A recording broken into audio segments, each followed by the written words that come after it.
बोलतात बेसन पोळी, आमच्यामध्ये त्याला थापोळं असं बोलतात.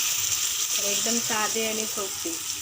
थोडं बेसन पीठ घ्यायचं, 1 वाटी बेसन पीठ, 1 कांदा, थोडं जिरं, थोडं मीठ आपल्या चवीनुसार टाकायचं, किती हवे तेवढं. कोणाला जास्त लागतं, कोणाला कमी लागतं.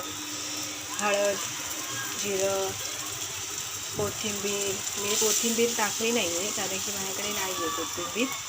तर असं करून ही बेसन पोळी एकदम साधी आणि सोपी.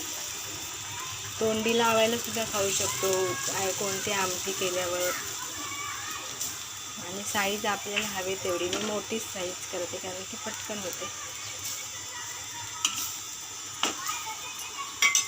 गॅस थोडा मोठा ठेवायचा.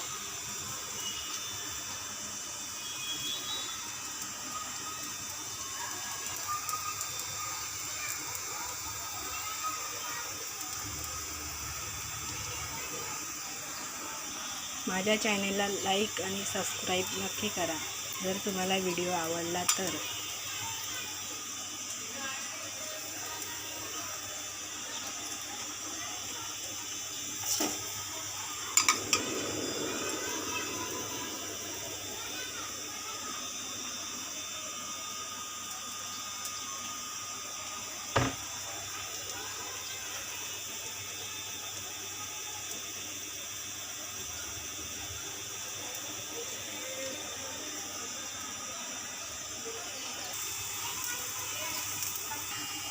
अशी ही आपली बेसन पोळी तयार झालेली आहे.